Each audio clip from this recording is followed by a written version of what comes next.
Let's thank our sponsors here. Andalusia Marine, located in Andalusia, Alabama, your express, all-wheel stick steering, Polarcraft, Starcraft, veranda pontoon dealer. One Call Heating, Air, and Refrigeration, Mr. Stephen Dubb, air conditioning guy you can trust. RMC Mechanical Contractors, located in Chelsea, Alabama. Give us a call for all your industrial contracting needs.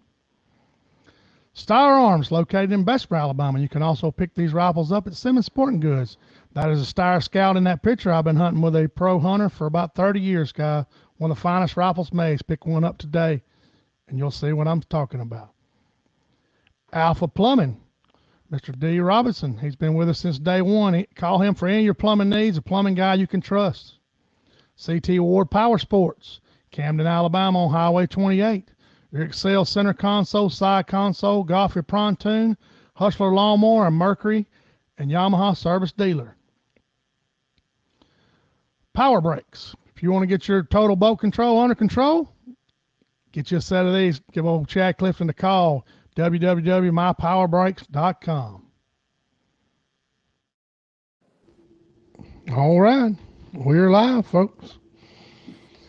How Jon and Jessica doing this evening? Good. We were both giggling if people could hear the conversations we have before we come home. That's a lot more. Hey, that's a lot more interesting. Well, I'll say it's a lot more. It's just as interesting as the fishing conversations we have. Absolutely, and afterwards sometimes it's pretty fun. Yeah. We may have to do some ad libs, man. Mr. Jess Pratt, Scott Seals, Philip Dodson, Keith Spencer, James Trott's here, Mr. Bill Lally Jr. Appreciate y'all. Man, I appreciate everybody tuning in every week. It's awesome. Lynn Vicky, good evening. She said good evening to everybody. Said we got 30 people jumped on here quick. Adam Acker had good evening, buddy. It's been nice weather, man. The weather's cooling off. We got a little sprinkle up here. You get anything down there, Jon, today? Zero. Man, I swear it's. Yeah. Our water is as clear as you'll ever see it. Yeah. It's amazing. Just you don't ever get to see. We had so much clay runoff. Right. That you don't ever get to see it like this. And it's so dusty right now. Coming down y'all's road, yeah. They're harvesting peanuts and cotton and everything. You can't keep a vehicle clean right now. Yeah, I went to Demopolis Sunday, and I've never seen the Tombigbee clear like that. I mean, it's clear as the Warrior River up here by the house. I mean, it's just 14, 15 inches. We got a little sprinkle here today, nothing crazy, but I hope it just don't start raining and keep raining, and flood the rivers and everything else, but we do need some rain. Absolutely.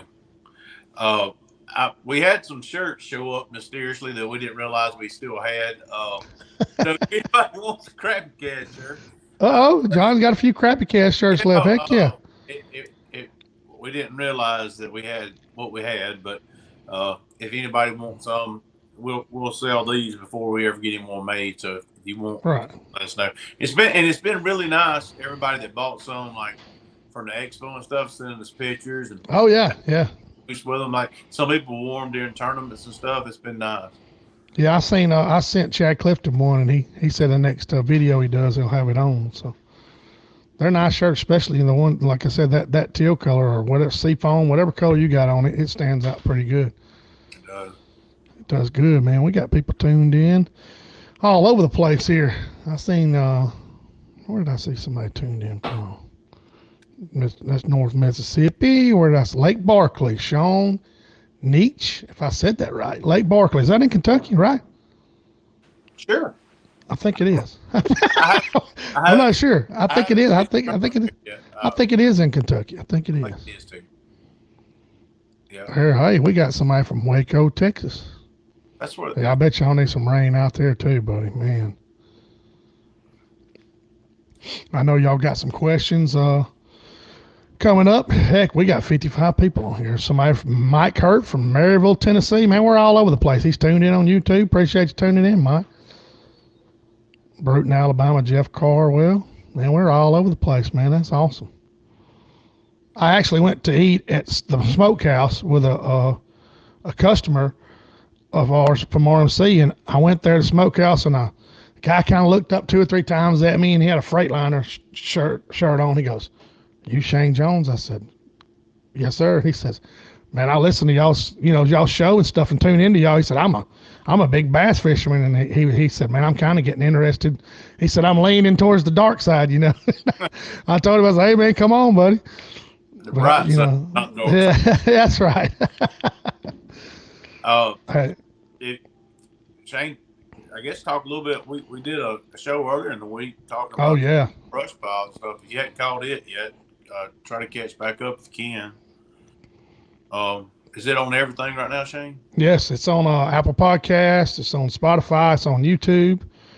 John shares a lot of information. As a matter of fact, there was a guy on a crappie page on Facebook. I can't remember, and I told him to tune in, and I think like 15 people liked it because he was asking about brush piles. I said, "Hey, John, just went over some tips, where to place them, what to do with them, how to trim them, and they jumped all over it." And he was like, "Yeah, that's exactly what I need." So but that was a really good tips, man, especially when you talked about, you know, I've sank brush before and have the top still and there's fish on both sides of the top. By the time you get to that fish and he don't bite and you want to drop on the other side, you get hung on the top of it because it's got a little point to it. And John was like, "Hey, trim it like you do your edges." And I was like, "Man, I never thought about that." Yeah.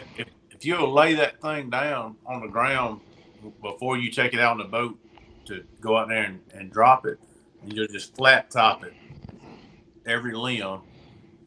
When you get ready to put it out, if you're standing it up, it'll be flat across the top where you can cast across the top of it. Yeah, he went into all kinds of details, guys, about putting Gatorade jugs on them. And I mean, it was some good information because, like he was saying, you go into all that work and all that, you know, trouble putting them out. Hey, make them right, if they bite. I haven't listened yet, but did y'all just say that you never put them out alone? We did. Okay. We did.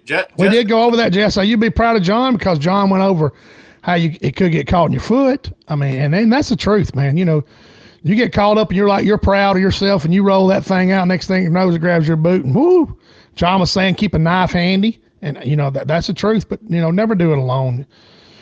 Always have somebody with you. I was talking about John Ross helping, but Jessica helps put them out too. Like we'll go cut a bunch of them and load the trailer up. It's a family event. Tony Tucker was asking John any information about mapping in depth. There's several on here, Tony. If you'll go back some shows, John went over. I think we done 2 shows on that mapping and stuff. But what Tony's talking about, that one that got deleted. I got deleted, yeah, Tony. It was my fault because Tony, my iPad won't hold but so much information or so many whatever iCloud, and I went through there deleting them before I got to put that file on YouTube. I deleted the thing, and I tried to go back to StreamYard, the application we use, and I boogered it up, Tony. I'm not going to kid you because me and John talked about it last week. He was the one that asked, but it's still on Apple Podcast. It's on Apple Podcast. You just don't get to see the pictures. But John went in pretty good detail too. You can pretty much draw. Hey, Tony, if you'll message me and have like independent questions about, there you go. If you'll listen to it on Apple Podcasts and have independent questions about it, I'll send you the images that I was talking about, and it'll make more sense to you. If you'll just ask me a question, I'll send an image after that question. I'll answer all that for you, and make it make more sense. Yeah, you'll get a custom application from John. Like, hey, that's what started all this, guys. Is John and I? He's like, man, so and so messaged me at 10:00 at night. Somebody's asking a question here. What school and crappie look like? And John, I got several pictures on here. I'm gonna try to share them. I want to go ahead and talk. I want to talk a little bit about that right now. Go ahead. School and crappie, where we are, have got a different gear. They're not in Granny Low right now moving across. They are moving, buddy. You better be on them, their heels. Scott Soller and I went this past Friday, and we got on a school of good fish. Like we were catching eaters, and then we got on this one school. I said, "Ooh, that's better fish." We got behind them, and buddy, you had to be on them. They were moving. I'm talking about moving. Yeah. Some of the other people we've talked to have talked about the schools moving fast right now, but some of the schools that you're seeing are fish that have sucked out the back of a brush pile and are just out there schooling, they might come back to it. But they've got a different gear going on right now. Wide open. Yeah, it's what is that question at? What Jacob Alcorn, what does schooled up crappie in open water look like on live scope, John? Describe it to him. I'm looking for the darn picture. It'll be all right. So it'll be a bunch of like we talked about, bigger, round, glowing figures. They'll be like plates, and you'll see them. You'll come around like shad. They'll be all distorted looking view. And if the school is being still and they're all sucked up together to be a round ball of bigger images, but it'll be round, live scope images that are bigger, are a lot bigger than your shad. You'll get more definition to them, and you'll see them. They'll just be sitting in the water column, and then a lot of times they'll be moving. They might be staggered out more when they're moving. If you get in those big schools, like if you go up to some of these bigger lakes, you might see a school of 100 to 200, that'll be together, running together. Once you ever see one, you'll know it. Yeah, like John's saying, I'm fixing to put it on here, John. One of your pictures you sent me when you had that when you first got your MBT screen, your Dominator, you sent me a great picture. I did. I'm trying to. This is he's looking for right now, but you'll see it's a ball. It basically looks like a ball of fish that are on a piece of structure, but they're just out there in open water moving around. Thank you. I should have put this on there because that's a great question, and you're fixing to start seeing that this time of year, so it's a great question, guys. Look right there, John. There it is. That's the one you sent me last week or the week before. Oh yeah. So those that are lower there, you can see those more defined round circles, and that bigger ball of fish. They've got bait above them in this picture. So if you'll look at they're swimming along, following that bait ball that's above them. And and in this picture, every now and then you'll see one of them swoop up and eat some of that bait, and then come back down and get back in the school. The thing is, once they get in those schools, they want to stay in that school. I don't know if it's for security purposes or whatever. It's like one might follow your jig way out, and he'll realize he's left the school. And if he hasn't eaten your jig in time, he'll turn back and get back into school. Yeah, that's crazy how they do that. Tell everybody while we're on this subject, John, how you would approach that school. That school's obviously moving towards you, towards the boat. So tell them what your first thing towards your cast is going to be and stuff. Because we say it a lot, but hey, just remind them. Oh, I just try to get up above them. To start off, I definitely do not want to come through the middle of them and bust them up.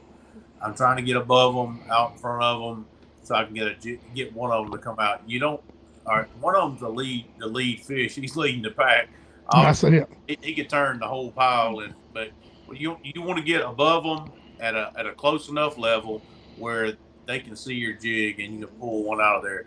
But once you pull one out and catch it, you still need to stay with the pack. Scott and I, we got on some Friday, and they were running real close to the bottom, and Scott caught a good one out of it, and I caught a good one out of it, and yeah, I hooked mine deep, and I was messing with it, and we didn't stay on them, and we lost them. I think they slumped down to the bottom because they were so low already, and we were in like 14 foot of water, and luckily we had some 8s tied on. We were able to drop it on quicker. Right. Somebody just reminded me.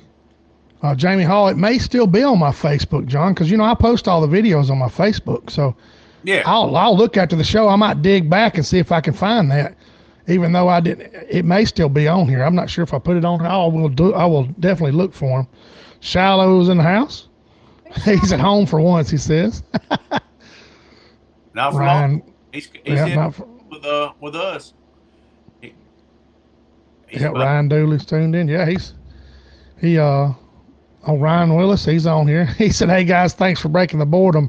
Ryan's had surgery on his ankle and had some other bad luck." We were just talking about that before the show. We were. And man, we were just talking about he had a rock hit his windshield, guys, coming. I don't know if it come off of that. I haven't spoken to him, but a big pretty big rock hit his windshield and threw some glass in his face, and his ankle's all boogered up from surgery. He's off work, and he's running a few guide trips. I seen where he was posting a few, just trying to make a little money while he's off on a little bit of disability. So speaking of which, he's out because of surgery. But speaking of which, if you want to book a trip, check him out. Hog Wild guys. He's in the comments right here. There it is right there, guys. Logan Martin. He fishes Logan Martin, Mitchell. If you want a good trip and catch a lot of fish, just look at his pictures. The pictures will tell the truth. That's exactly right. He's got one spot open in the next week. Check him out. He's a good friend of ours and he's a good guy. And you'll get fish. He catches a lot of fish, man. He likes to slip court guys and put you on the fish. So hey, it's Let's see here. Who we got? Shallow said I fish Neely. Yeah, I don't know if Shallow don't have any times to run any trips right now that I know of. Looks like hit Shallow up too. Yeah, Shallow's guiding up. I know he's guiding on Weiss and Neely. And who's this right here, John? Who's this right here? Oh my goodness, that's my mom. John's mom. She tunes in all the time. Go to bed. Hey, we appreciate her support, guys. Hey, we have fun doing this. So, Amos Livingston's on here. Oh, Amos, appreciate him tuning in, man. Man, we got 70-something people early right here, buddy. I guarantee you. Well, John, you're fixing to go fish a tournament at Old Hickory. Old Hickory. I want to say Dale Hollow every time. Every time I think of Tennessee, but it's Old Hickory. Tell everybody what's going down and when you're headed up there, and it's the Old Hickory Shootout. Midwest Crappie Alliance puts it on, and I think it's Dan Elko. He kind of is the lead for it.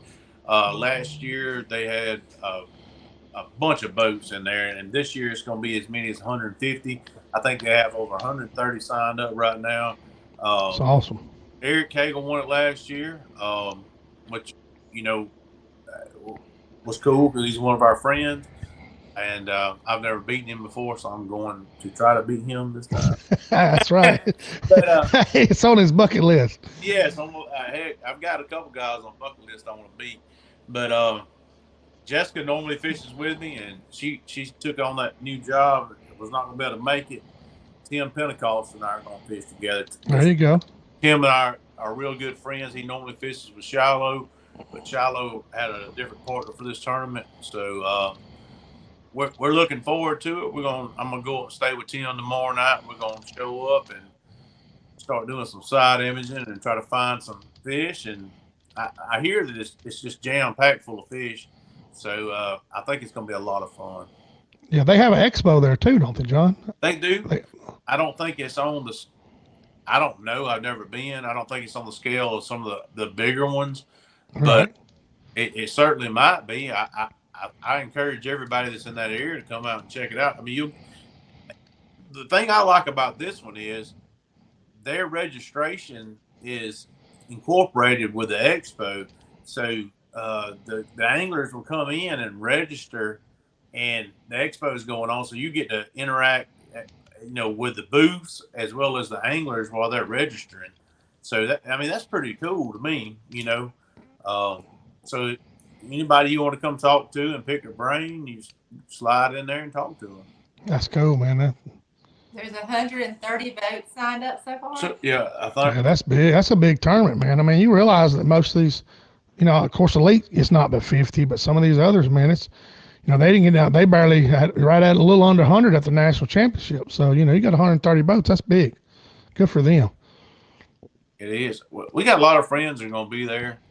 I looked at flying Jessica in. It's right outside Nashville. Right. Gracious, the plane. How far a drive is that from your house, John? I'm going to go stay with Tim.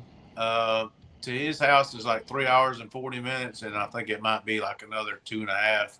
Yeah, so it's 6 hours. So it's a pretty good ride.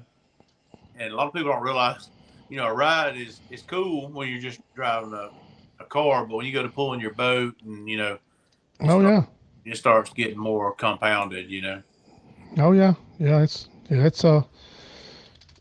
there's a lot more to it when you do it, man. Get prepared for it and getting ready, and hey, make sure your bearings are good on your trailer and your air and your tires. It's getting colder, so everybody, you're losing a lot of a little bit of air, and the weather's fixing to get there, guys. We're dealing with a lot of clear water in Alabama right now. I mean, hasn't been much rain. It does it every year, but I guess around Thanksgiving, John, it starts turning up a little better. It starts getting there, and I know all them old guys that I used to run around with. They couldn't wait till Thanksgiving, So You see D. Robertson's post? yeah, I seen it. I've been smiling about it. Oh, D, I'm glad he can tune in and not working. He's probably running some equipment and watching at the same time. Knowing D, he's probably got a track code and he's digging something. I guarantee you. Let's see. Cornell boy, do y'all downsize line and bait this time of year? If anything, if they start going wild, it's time to go up. Amen. You use a smaller profile to get the finicky fish to bite. Use a big. If you can get away with that bigger profile, you make it where they can see it easier. And if they'll eat that bigger one, toss it out there, and it's like some people always want to get in a big fight about curly tail jig or straight tail jig and color this and color that. Well, once I've got the fish chasing my bait, I've already accomplished the one thing I want is the fish to see the bait. So in my opinion, the color, that's when, all right, the color is not right or the profile's not right. If he's chasing my bait, it's on me at that point. I've got to do the right things. So the color is sometimes taken out by that. Maybe the weight is still in play, but if you can get them to eat a big bait and they're aggressive, it's easier for them to see a bigger bait. So, this time of the year when they're more aggressive, throw a bigger bait if you can get away with it. I wouldn't necessarily say this time of the year is the time of the year to downsize. Right. I know last year, I was talking to John and I was in the main river and of course it was ripping and those crappie had their head down and they were getting it. And I could not throw a 16th and an 8th. I could not get to them. I mean, and so I tied on one of a Grenada tackle the football head, 1/4 ounce with that big hook and put a 3-inch monkey milk on it, believe it or not, John, a pink head. And hey, I flipped that thing down there, son, and swallowed it. And I was like, well, if they'll eat this is what I'm going to use. I mean, it looked like something you'd bass fish with, but that was, towards the end of December.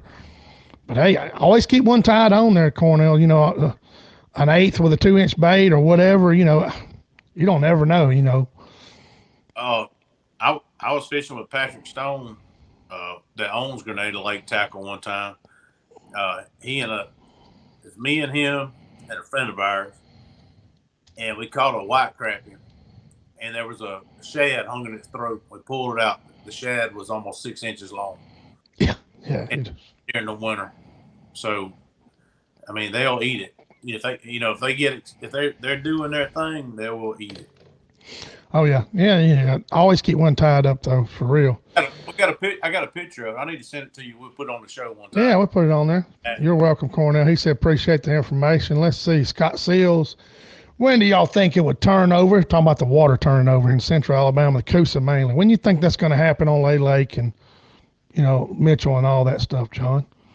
When do you think it's going to roll over? This month. I mean, you already see the steam and the stuff coming off you start seeing the bubbles come up, like more and more bubbles come up off the bottom, and start seeing that steam every morning. It's coming, Yeah. Oh, Mitch, later. I mean, this year's it's been warmer later in the year. It's just pushed it back more. We've talked about this like for weeks on end, but this year's been different.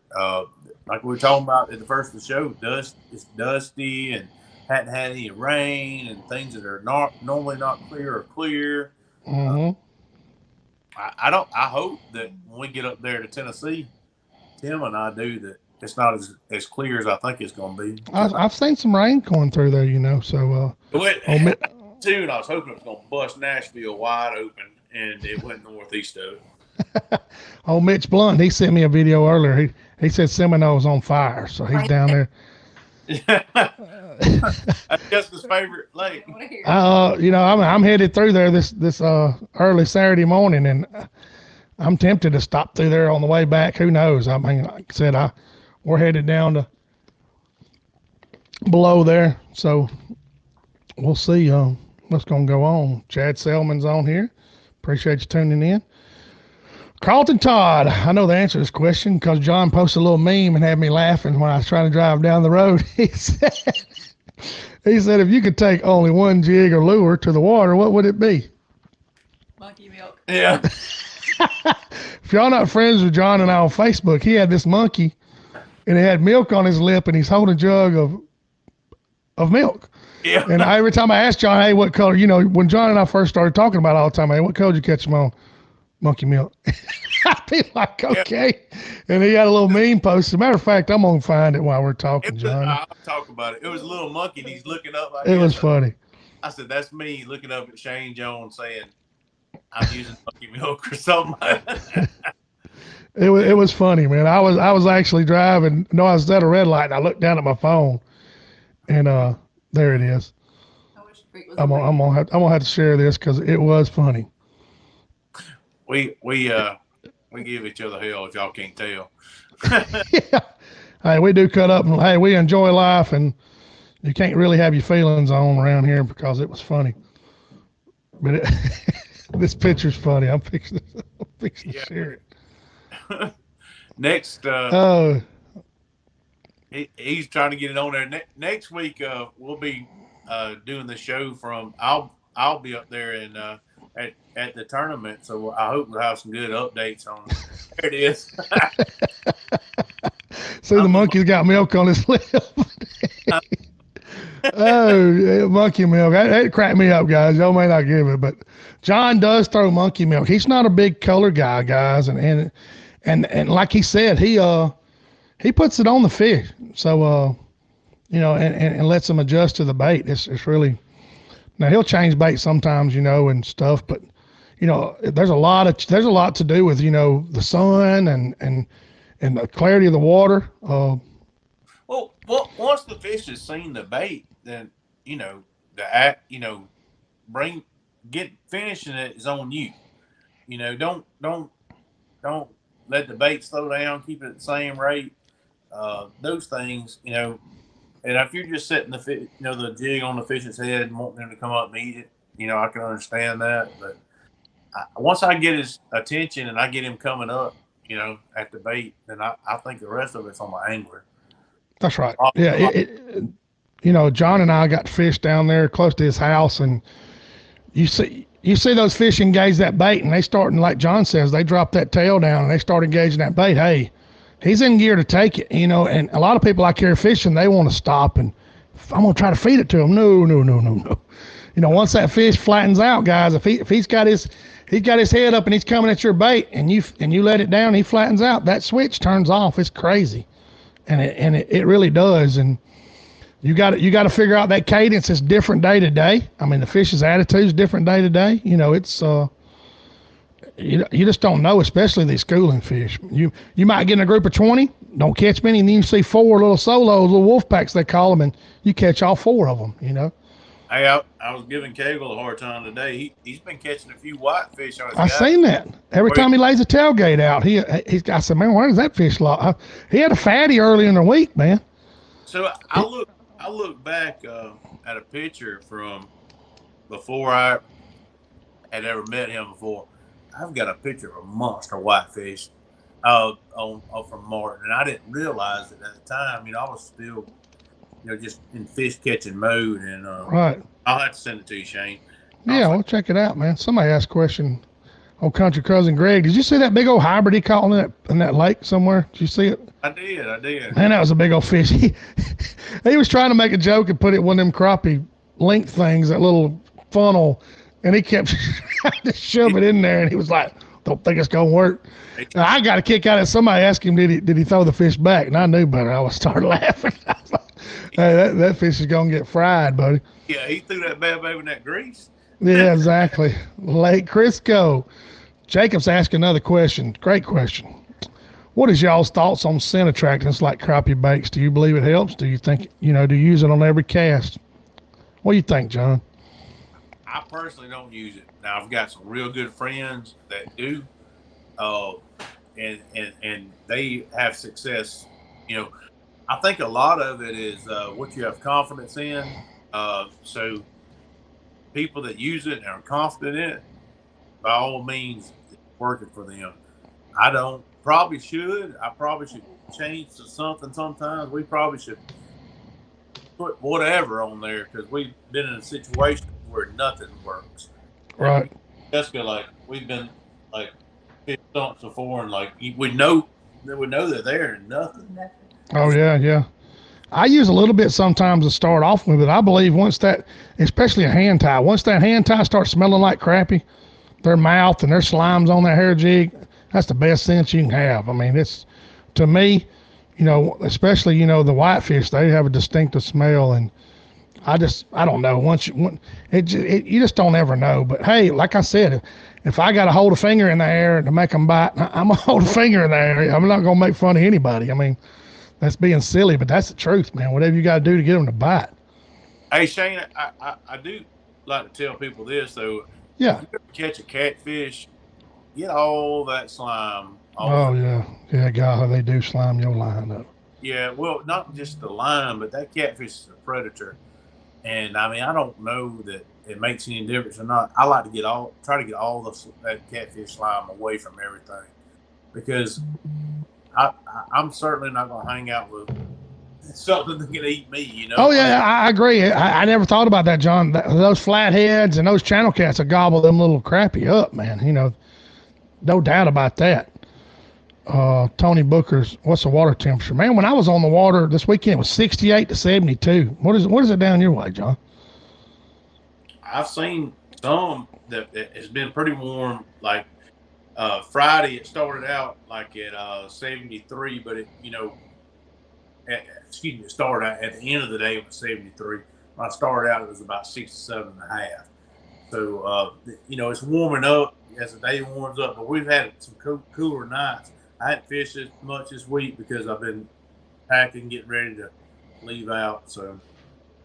Right, man. I'll be honest with y'all guys. We got 80 people on here, and we're getting tons of feedback from people from this show. I mean, it is. There's not a week that goes by somebody's not sending me pictures. And Mr. Bill Lawley sent me, John and I, this long text, where he actually helped fix his buddy's live scope, and he was like, man, he was able to pass it along just like the information we shared. And hey, that's what this is all about, guys. I mean, he sent a nice text to John and I, and he's on here every week, and we appreciate it. But Amos just made a good point right there. Livingston. Oh yeah, that's a very good point. It's not only that you need to retie because the line's slimed up, but a catfish is going to ruin it. I mean, he's fixed to put all the tension on that line and take you for a ride. So be as strong as it can in case you do run up on that big fish of a lifetime. Oh yeah, exactly. Somebody asked some stuff about braid. Let's see. I'm trying to find it. Greg Hammett. Yes, I seen who it was. Where did Greg go? In Clearwater. I must have done past him. Let's see. Let's see where Greg. I seen where he was asking. Right. Y'all think? Yeah. Do you think the? Anyway, I'll find it. But he was asking, do you think that the clear water, the braid hurts you when you're fishing it? That's what he was asking. I remember seeing it. It possibly does. Some people will say it does. I've gotten some situations before, like in a tournament, where I tie a double uni and tie me some fluoro into the end of the braid, just to try to make a difference. And sometimes I can't really tell that it made a difference. But here's the deal. I might have messed the pile up so much or messed those fish up so much they wouldn't bite. You know what I'm saying? There's different variables, right? Right. I just throw it time in and time out because I depend on it, and I know that's what I'm comfortable with. Right. My buddy Tommy's been fishing down there in Florida, and he told me he's been having to throw a 30-second. So I got some K9 clear fluoro 4-pound test ready for a 30-second jig. I got it on 2 rods, just because I know the water's going to be clear and I'm going to be throwing a 30-second. And the thing about that 4-pound line, guys, you catch a 2-pound crappie, you better be retying that thing, because those teeth, if he swallows that jig, I mean, you'll get your feelings hurt and you lean back on that fish right there at the boat and get popped. So if you get into them when you're fishing 4-pound line, it's you need to retie. But I'm getting set up for it myself, Greg, just, because I know that water's going to be clear for sure. That 2-pound that I've been playing with. Yeah. Morgan Neal, there's old buddy Morgan. I see where he's had some success in some tournaments, man. Congratulations. Didn't he just fish the one at Cumberland also? I think he did. I think Morgan did. I'm not sure. He said, what decision do you make when determining what type of fish you are fishing for? White, black crappie, certain lake, water clarity? Man, that's a great question. Morgan knows the answer, but he's just trying to give y'all some information, I promise.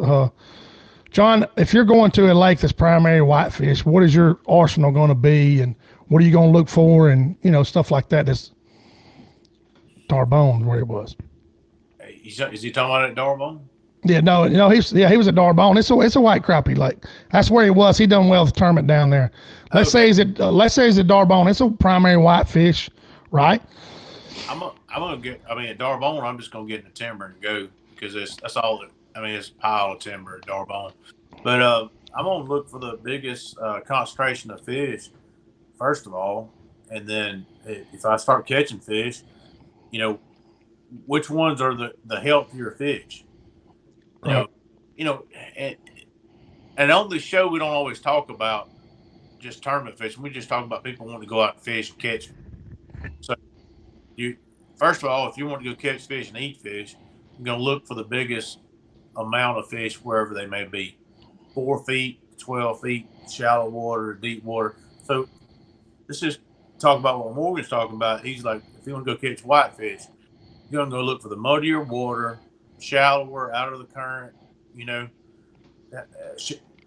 those type of things, where that whitefish can be lazy, sit in the water column and eat fish or eat bait.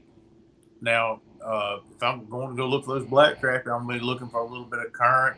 I'm going to be looking for some stumps on some ledges or some brush on some ledges where that black crappie can sit in that thing and come out and ambush out of that brush or that stump. That's what I'd be looking for. I know everybody that tournament fishes, they go get in that shallow water and chase those whitefish around in the muddiest place they can find. That's why you hear like Josh Jones, they talk about get away from the dam, get away from the dam. They're saying get away from the dam because they're wanting to get some muddy water. And they want to go get in the back or somewhere and find those whitefish. That's why they're doing that. The water's clear at the dam, so they're running away from the dam. They want to go catch those whitefish. They don't want to fool with a finicky black crappie. Oh yeah, they're finicky until it gets cooler, and that's like John said, I found a stump down at Miller's Ferry. It was right on a drop off, and the whitefish were up in the water column, 7, 8 foot, and then the the blackfish were down below them.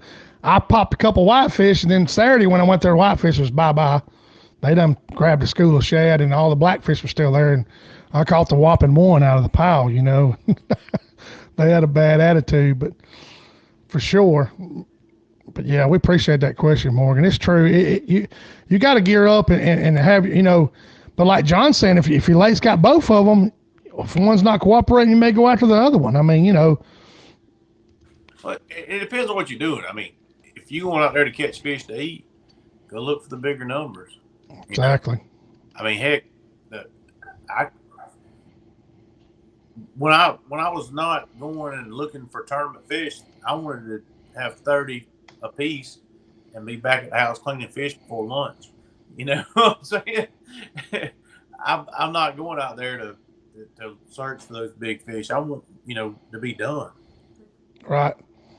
Yeah. You're trying to pull a Eric Cagle and get 9 o'clock, get back in the barn. Yeah, Eric wants that nap time in about noon. Oh yeah, hey, it was funny, and Eric's really spoiled. And when he fished the crappie expo, he was like, "Jones, I'm wore out." I said, "What's wrong?" He goes, "Man, I'm used to being back in the bed taking a nap at 10 o'clock in the morning. I'm grinding on these fish all day. And they were really having to grind because those fish were being bad." Oh, Don Gartman, he's asking something. Hey, have you ever used 10-pound braid on the same rod and reel? Oh, he's talking about the rod like I use. I use 8 all the time, Don. I don't see why you couldn't use 10, buddy. Whatever you're comfortable doing, especially throwing a bigger jig. Yeah, Sure. When I use braid, I'm casting. I just use the smaller stuff. Yeah, John uses 5-pound K9 braid a lot, and hey, it does what it's supposed to do, and of course you got to pack your reading glasses with it because it's some little old stuff. I mean, no kidding. But I tell you one thing we've never talked about before, the advantage of that braid, like for something I do. Yeah. I tie a Palomar knot always, and you can pinch that braid down and twist like this, and it'll slide through the eye of that hook easy. When you start getting into your fluorocarbons and stuff like that, if you want to tie a Palomar, it becomes you have to go through the hook and then back out and make your loop and then do your Palomar. Right. And that can be a little bit more aggravating. Hey, Jessica, because she likes our hand gestures we do. Well, but yeah, it is true. I'm trying to get away from the loop knot myself because I like to tie it, but like I'll start catching a good bit of fish, and that loop knot, it'll start sawing it in two right there in the eye of that jig. I mean, you set the hook and you're like, what happened? You look back and you got your loop, and you're like, well, I know it didn't come out of the gap of the eye. It's just sawing on it. So Polymer knot's a great knot, especially with that braid. I agree with you for sure. Jessica can probably tie more knots than most men can tie. Yeah, oh yeah. Oh, Kevin Hicks is tuned in. What's he saying here? When you don't have dirty water, how can you target one or the other? Say like on Lay Lake. Oh yeah, here we go. That's a great question. You got to find all right, let's just talk about Lay. You got to find those fish that are bite there. Amen. You have a bunch of stuff marked and just go because it's just like Logan Martin. Some piles of fish are biting on, and a lot of times your problem is you've got community holes like everybody knows about. They've been beat all week, so you might want to find something that you've always caught fish on and go fish it. Well, that thing's been you might have been at work and it's been fished all week. You need to find something out away from it or another spot and something to move on to, because just because you found it doesn't mean anybody else has, and the person that put it out is not fishing it every day. So those fish that have been messed with constantly are harder to catch, of course. It's like the fish on certain bridges in the state of Alabama. They're hard to catch because they have been well educated. So find more stuff, catch more fish, move on if they're not cooperating. Right, you got to have a lot of stuff, guys, is what John's telling you. When they're being stingy and have a bad attitude, you're going to have to fish multiple brush piles, you might fish main river pockets or anything. William White's asking a question we can answer real quick. Do white crappie and black spawn at the same time of the year? All right. So what I understand, I have researched this and I want to know more about it than anybody, but I don't. They spawn the same time of the year, but one of them goes in earlier than the other one. I can't remember which one is which. But don't ever give up on that fall spawn. There's a joke, William. We're joking. It's like a common joke everybody makes. Like some people will see a little bit of egg during the summer in the fish, like, oh, the fall spawn's about to be on. And the misconception with what they're thinking is sometimes the fish will leave their summer spots and go back in close to where their spawning spots are. And all right, so let's just establish this. Crappie spawn once a year. They're not like brim that spawn several times during the year. Crappie spawn one time during the year. and people will see those leftover eggs that haven't been absorbed, and they'll during the summer, and they're like, "Oh, they're saving that for the fall." Well, the bigger fish, John, start developing their eggs in the fall. Yes. They'll start growing them in December and January, and you'll see a little sack, and like John's saying, in the summer they'll absorb those eggs they didn't lay, and you'll see a little sack still there. So it's like a Black Panther in the United States. All small. Exactly right. Oh man, Barry Campbell, appreciate you tuning in, buddy. Is there a perfect long rod? What is your favorite? My 18s kept my forearm healthy. Yeah, I guess so. Jessica said Outlaw 14. Yeah, we have video evidence of Jessica's whole right side going numb from the long pole. Yeah. If you strength and conditioning will help you use that longer rod. I mean, I've seen people before that are like the best in the country, and at the end of the day, they're like, I'm dying over here on this side because it will wear you out. Yes, it will. But here's a tip using the long pole that a lot of people don't realize. So you've got this long extension of your arm that could be 14 to 18 feet long. When you are not dropping it on a fish, rest it across your legs. Exactly. You need to hold it and your arm stiffened up the whole time. Rest it across your legs, out of the side of the boat. Reel up your line when you're not addressing the fish. Do not sit there and hold it the whole time. Prop it on top of your graph. Do whatever you got to do. Don't sit there with your arm all flexed the whole time holding that pole. That's one tip to not wear yourself out with it. True. Yeah, because those third hand hooks that Power Breaks is making, they're on the. I'll need to share another picture of those. Barrett, if you go to www.mypowerbreaks.com, they make a third hand that goes on the knobs of your live scope, and you can lay that rod in it and lay it in your lap. And people don't understand it is as heavy shoulders as I am. I can pick up whatever I want usually, but that long rod out there, plus the weight of my arm, I mean, it's a lot of pressure on you. That's why I'd rather cast them if I could get away with it. It's a lot easier, but hey, some people, like John was saying, are more accurate with a longer rod. Some people feel comfortable with a long rod. Our friend Scott Mitchell will pick you apart with a long rod. I mean, that's what he likes to use for sure. But I don't know. I've never fished with 18. I fished with 16s and 15s, and that Outlaw 14's probably a real mid-range, I would say. It's hard to say mid-range at 14 foot, but for the money, I mean, matter of fact, while we're talking about it, I shared a video on my page. It just come up. D. Robinson, right there behind me, Alpha Plumbing, he called me and said, hey, I want to give away a trip and a couple of rods. I'm like, okay, buddy. And he's giving away a 14-foot Outlaw, a 5-foot little fat man pole Outlaw, and a trip with me. And you have to share that video. I think we're at 150 shares, about 7,000 views by now. It's really gone.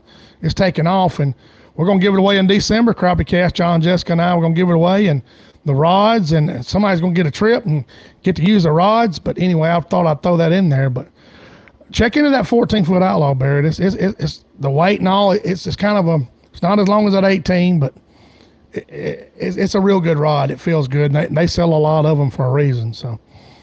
And Barrett, if you're within shouting distance and can meet me somewhere on the way back from Nashville, I can bring you one back. Yeah, let's see. I don't know where Barrett's from. Yeah. He may be up there at the tournament with you. So. I know Amos Livingston's bringing a whole selection of Outlaw poles. Yeah, he's going to be at the expo. You're correct. Mr. JR that owns the company's coming. So if I can meet you coming back down the interstate and you want one of them, I can save you some shipping. Oh, yeah. Heck yeah. That's the big deal when you buy a rod, guys. It's $20 to ship the thing, or more than that, It may be more than that. Let's see, J. Cobb. I don't want to miss your question, buddy. Florida guy here. Recently, I've lost all my plastics. I blowed mine out of the boat before and don't think I hadn't. Tommy, one time when we was at Talcon, Tommy had his tackle box, and we took off, and poof, there it went. He said, I lost all my plastics, and he's been using a minnow and a jig head here lately when they're finicky. Seems to help on a few of the picky fish. Is this my best option, or should I be trying different color tails or small profiles, etc.? I mean, what do you think, John?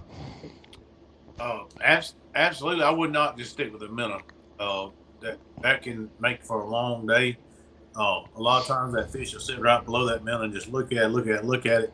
Or you could have brought that jig across several fish several times, or that fish several times, and gotten reaction to it.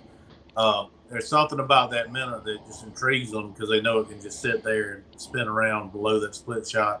Now I don't know if you're talking about pitching the minnow over them or slip corking it or just setting a cork on the fish, but I would definitely get you some more plastics or hair jigs and cast some. Yeah, you're in Florida. Hey, hair jigs are great. Steve's from Limits Tackle, Pops Jigs, guys. Pick you a color out you like, and just get on there. And Barrett said he's from North Carolina, John. Okay. He's 8 hours east of you. So, but I mean, check them out, Barrett. Like I said, there may be a distributor close to you, for sure. But yeah, like John said, you don't want to be hooking up minnows, especially when it starts getting cold, dipping your hands in there if you ain't got to. Because, man, it makes for a miserable day, buddy. And these fish are starting to run a little bit, man, Jay, and you start chasing these fish, and they're schooling up, and you might, get you some. Good thing is when you're fishing open water, you don't lose a lot of jigs. So like this little gray ghost right here, this little old video, it's not much to look at, but them fish eat that thing. That's from Limits Tackle. I'm getting some rigged up, ready to go to Florida myself. So let's see what Tyson said. What's that? You see what Clinton Tyson said? Oh yeah. We'll talk about it. We actually talked about this last show. Is there steam still behind the Mad Adam tour? Jon and Jessica and myself met some great people at the expo, and they said, hey, y'all need to pile up and come on down here. And it sounds like Lake Eufaula is going to be our next in Alabama, our next Mad Adam tour. So, and a lot of people get confused if you're not from Alabama or Florida area. Lake Eufaula, Alabama, is on the Alabama-Georgia line, and that's where we're talking about having the next Mad Adam Crappie Fishing tour get together. We're working out the dates, and Shane will post it soon. Yeah. It's going to be in the next 2 months, we feel like. It'll be a big time. We're going to probably do some of everything: cooking, eating, hanging out. Yeah. Like I said, we had 6 or 8 of us at the last one. We went to Seminole, and John just called the Mad Adam tour, and it fit and stuck. And like I said, Lake Eufaula's coming. I think the population's great. John knows it pretty well, and I think it's going to be a great place to go. Eufaula's a good enough fishery that you don't mind handing out, hey buddy, go over here and fish this. Right. You'll right. Catch, or go over here and fish this there. You'll catch fish. Because there'll be enough fish there that they can have a big time. And it might not be catch the 2-pounders or whatever, but you're gonna catch a bunch of eater fish. Oh yeah, man. Yeah, exactly. I see them. Country Cousin Greg had a good question. Since he caught that big hybrid, I guess it's brought it up. He said, I have a question. Do you believe there's such thing as a hybrid or crossbreed crappie? I'm only asking because I've got a lot of questions about hybrid crappie because I think they are. I mean, they're starting to turn up more and more out there, John. You get to see these hybrids and they've been there. People just didn't know how to recognize them. I didn't know. Right. Yeah, me neither. Yeah. The biggest fish I ever caught on our home lake was a hybrid. And I sent a picture of it to a friend of ours. And I said, man, I've never caught a fish this big on our lake. Probably never will again. And he said, that's a hybrid. And I said, okay.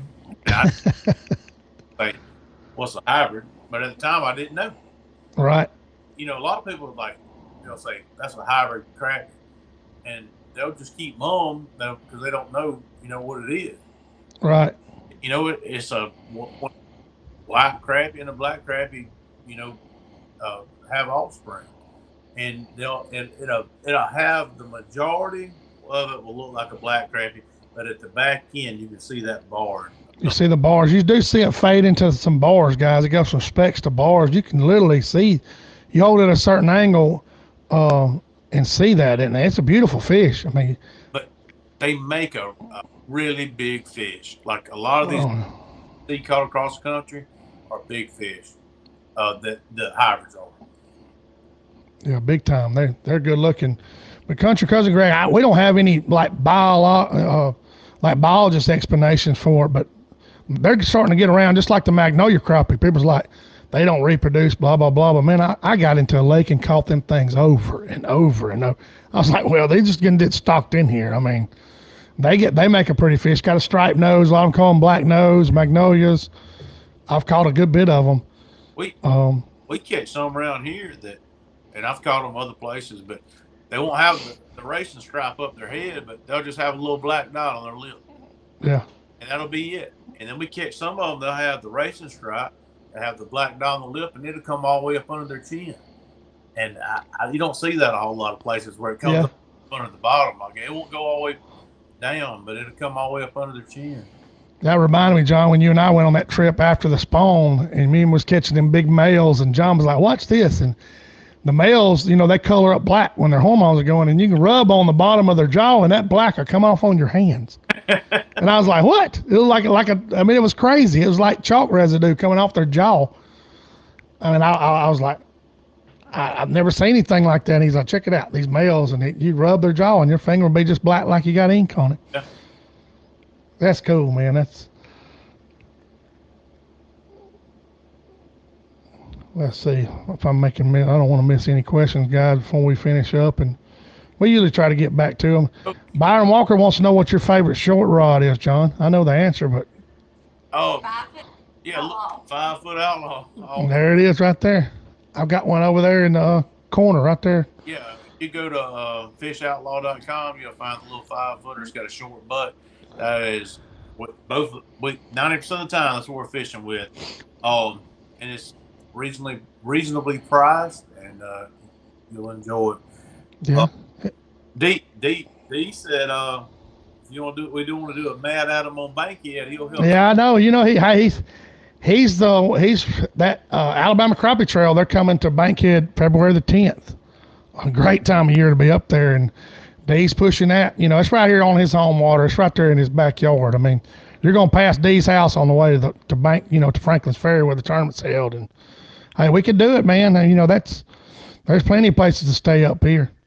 And I hope, I really hope this thing grows into where there's 25, 30 boats going to these things, and you impact the community. Like when you go to a restaurant, you impact community. Like, hey, we're spending money there. Like that's what it's all about. Where that's why these big tournaments that come in, like Demopolis this weekend, they got a high school tournament that's going to be there. 170, 80 boats are going to be there Saturday. And then there's 80 boats going to be there to collegiate on Sunday. I mean, my gracious, that's a lot of revenue coming to a city, which they put a lot of money in that launch for that. So let me see, guys, man, this hour flies by so fast, man. I mean, y'all, these 80 people that stayed on here, I appreciate y'all, really. I mean, there's been 80 people on here since we got going. Hey, Can't thank y'all. Go ahead, John. When you see the 80, some people don't realize that what they see on Facebook is not the whole spectrum of what you're looking at, because you see all across all the platforms. Yes, it's crazy. It's 58. It shows there's 80 people on here right now. Now, when I cut this thing off, it might be 500 people viewed it, and thank the good Lord that this thing's recorded, so you can go back and watch it. A lot of people's feeding their families and just getting off work and all that. So all this is recorded and it goes on YouTube. A lot of people like to get home and relax and watch it on their TV, but there's 78 people watching it right now, and 48 people's liked it or laughed or whatever they want to do. But it we've enjoyed this thing, especially the feedback, guys. I'm telling you, a lot of these people comment or become friends of ours, and we know their faces. We met them at the expo, and it's just a big community, man. And it's Facebook. Some are watching on YouTube, right? Yep, that's right. There's some on YouTube. Scott Skills is on YouTube. But like I said, it's on YouTube. I'll actually put the audio on Spotify and on Apple Podcasts. Some people my buddy drives the truck. He said, hey man, I drive a truck at night shift, and I'll put it on at night when I'm driving and just listen, even though he probably watched the show. He said, hey, it's just, we appreciate it. Next week, I don't know that I'll be where I can do the in-depth with Shane. We might get one of our other buddies to go in and do it with it. Yeah, we may get a substitute, try to do that Tuesday or something, John, and talk about some different stuff. So So next Thursday night, we hope to have maybe an update on the tournament. That's the first. Is that the first day of the tournament, John, up there? Hey, yeah, I don't know who we. I know Tim and I'll be there, but we'll try to give you. Man, that'd be awesome. I hope you have service where you are. Like Shiloh, I don't know who else staying. Tim will be there, which is good. So. Be me and Tim and Amos Livingston, who's the main sales rep for Outlaw Crappie Poles. There you go. He owns the company, so we'll know they'll be there. We don't know who all else will be with us, but oh yeah. Well, like I said, that'd be after the first day. Hopefully, got some updates and everybody's up in top of the pile. 130 boats, man. That's gonna be an awesome tournament. At Old Hickory Lake, I got it right finally. I want to say Dale Holler every time, guys. You'll understand. I appreciate y'all, man. Thank y'all. It's been an hour already. I mean, crazy how this time blows by. We appreciate y'all. Appreciate all our sponsors. Thank Jon and Jessica, man. And John, but you be careful on your trip. You said you're gonna meet Tim and then head on up to Old Hickory and I don't know what town. Hendersonville is that where it is? Just east of Nashville. Okay, I got you. Gallatin, Hendersonville. Yeah, we're gonna be fishing. It's gonna be a deep, clear lake, or what are you dealing with up there, John? Oh, I don't think it's gonna be anything like they had to deal with last year on Dale Hollow. Right. There's a lot of creeks and flats, and of course, the Cumberland River comes through there. I've been studying a little bit. I don't think it's gonna be the same as they had to deal with at Dale Hollow, or at least I'm not going to address it like that. I might lose my butt, but I'm looking at. That's good, man. Well, y'all stay on, Jon and Jessica. Appreciate everybody tuning in. The in-depth series will be coming back out Tuesday. We'll get somebody lined up. If John's tired from pre-fishing because he's going to be getting it. So when they cut your pre-fishing off next week, John? Wednesday at lunch. Wednesday at lunch. So yeah, you definitely be pre-fishing. So hey, we'll try to get it out like we always do, and I appreciate John sharing all that information too. So try to do it live from the water.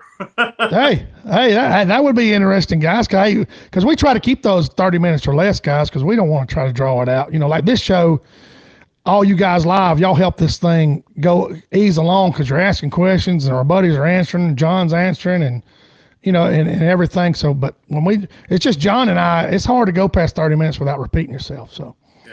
Appreciate y'all.